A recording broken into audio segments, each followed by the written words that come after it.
Okay. Let me move you over here. I apologize. I'm not.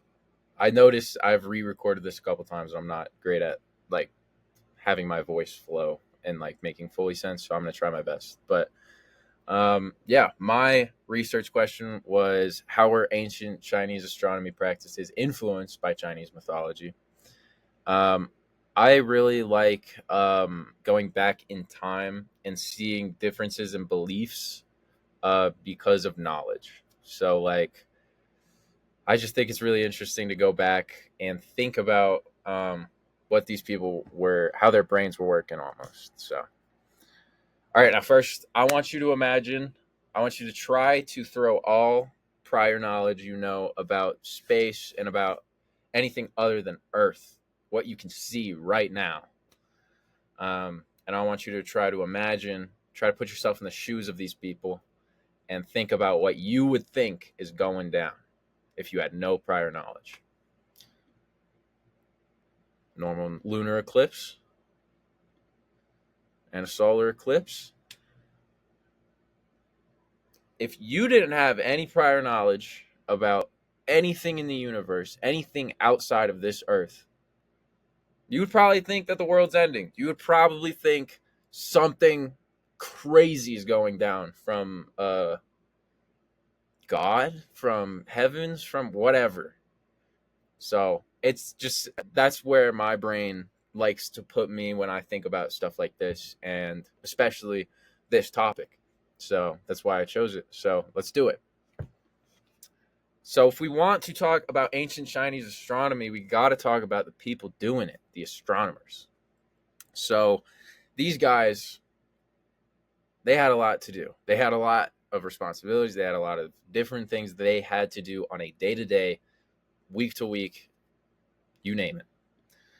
So some of their responsibilities. Their responsibilities included, of course, tracking the sky, like noticing differences in it every day.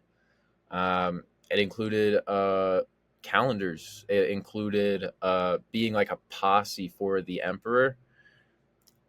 Ancient Chinese astronomers were honestly kind of like the right hand man of a lot of these emperors. Like they would go to them for different issues or like different issues, different problem solutions for different things. Tools. They used a lot of different tools, and I think a lot of them are really interesting. They used, I think it's called an armillary sphere. Basically, it's a bunch of circles, brass circles, and they're put together in such a way where they can move around each other. And it helps them understand where things would be at in the sky, how they would move, and just locate certain stuff that they're seeing in the sky. Um, yeah, and I'll show you another tool in a second, but we got to talk about understanding. The understanding these guys had was limited. It was super limited. They, of course, believed we were an Earth-centered universe. They thought everything revolved around us, um, and they didn't really have a great understanding of the sun and of the moon, besides from being two kind of sides of the opposite of each other. So this right here, celestial globe. It is called a celestial globe. This was found during I think the Qing Dynasty, Qing. If you're wondering, now there is only about three of these. These are harder to find, but these would help them basically map out where they were seeing each thing and like kind of better understand maps and better write down maps so that they can go look back on their stuff. The influence they had. Now, astronomers were really important, honestly, for their time. They had a lot of hands in different areas in society. So, first order being hands in politics. They had a huge influence in politics. They sometimes were able to start um, kind of a thought train that maybe something isn't working out, maybe something is working out, or something is new. And so I'll talk a little bit more about that in depth in a second. Faith and beliefs. Huge hand in faith and beliefs as well. They saw what was going on in the sky. They were the only ones to understand, or at least so they thought, understand what was going on in the sky. And so they gave a lot of mythological, kind of crazy explanations as to why that shit was going down. Sorry for my language. But gave different explanations as to what different stuff meant, what different stuff was, and it was a lot rooted in faith and mythology. And then economics. They had super huge influence on economics, being they created the calendar a lot of the time. They were the ones telling when seasons were going to change. They were the ones saying what date was what date. And a lot of the times they could manipulate this to get more crop, get more tax, or anything that benefit them. So super interesting. This is a star chart. This was a star chart from the Han Dynasty. Now, it helps explain what was in their sky when, at their time. So I find it super interesting. Yeah. Now we're back to political and economical. So one big thing I want to talk about is the mandate of heaven. The mandate of heaven is like a cycle of how they shifted dynasties, how they shifted emperors, and how they shifted their power back then. And so I'll go more in depth on how to do this in literally like 2 seconds. You just hold your horses. Now they had control of the calendar, as I was saying. They could exploit this for more crop, more money, and they could also really just control kind of what jobs were important when, because seasons had a huge influence on what jobs were needed around the kingdom. And super interesting. So this is the dynastic cycle. So basically a new dynasty would come in, basically promise that they were going to fix, and they do usually fix everything that was wrong with the old dynasty. But I want to talk about the mandate of heaven. So the mandate of heaven was a belief that it was the heavens, or like the gods, calling you to be the emperor. So like you would be maybe an issue would happen where it would cause a revolt, it would cause a famine, it would cause something going wrong where they deemed this issue on the emperor. What often happened was sometimes being an astronomical event, usually not, but usually being some way like flood, some agricultural reason that they need a new emperor.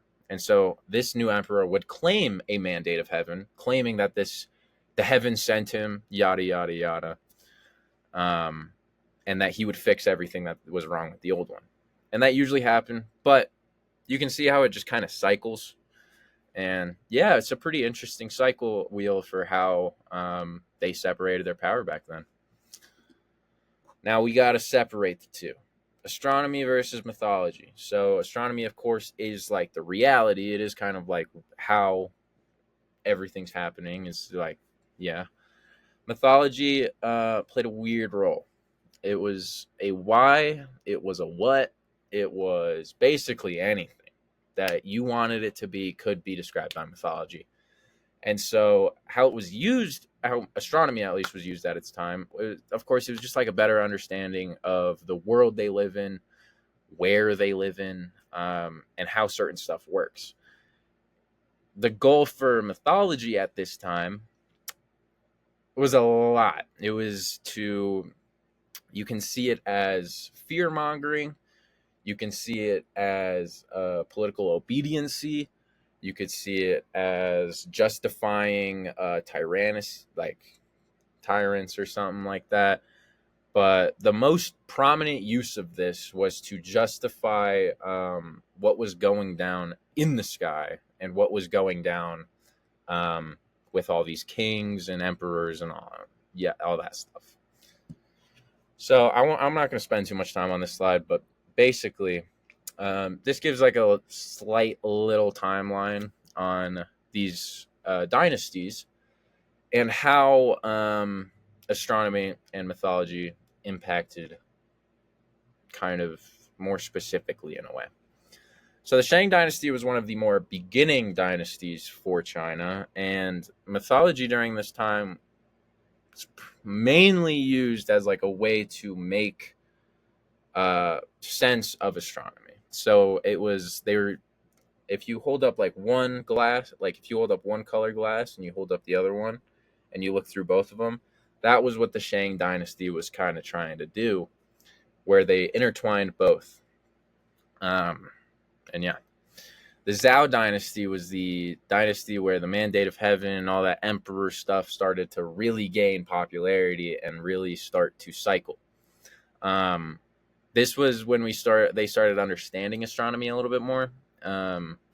They started having those tools. They started making them. They started using them to try to better understand the stars and all that. And this was where society gained a lot of like mythological stuff, because it was saying like, oh, a god was holding a season captive or something else. It was like basically it basically connected society with the cosmos.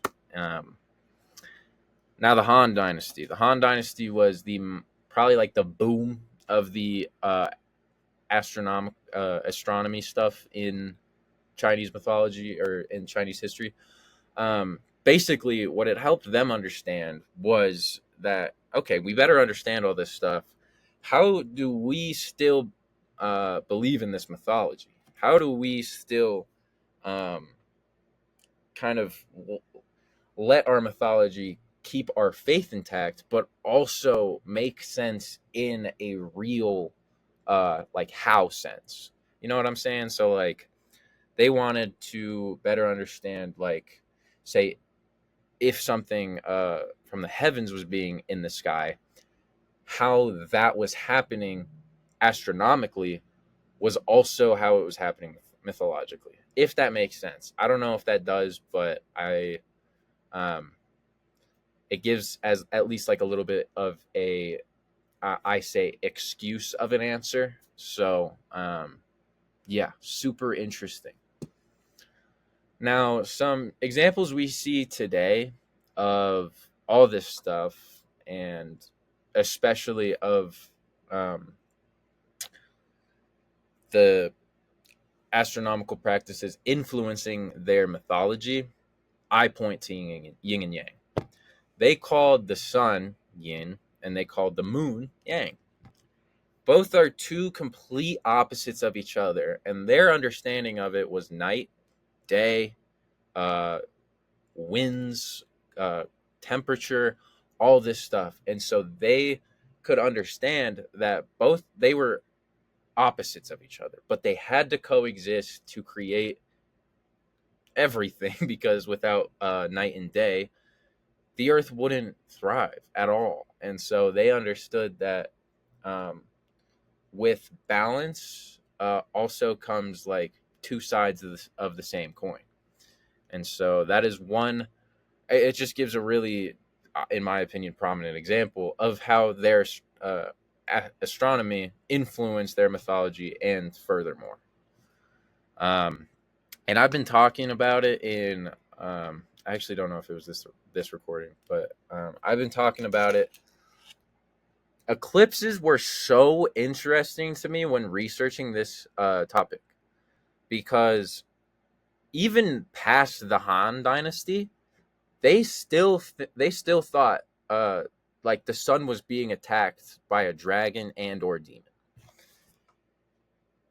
I find that's probably what my brain would go to. Like when I had you do that imagine thing, that's probably where my brain would be too. If I had stories of dragons, I had stories of demons, and the sun just randomly went away in the middle of the day, I think that would be um, at least a reasonable explanation at that time. So, yeah.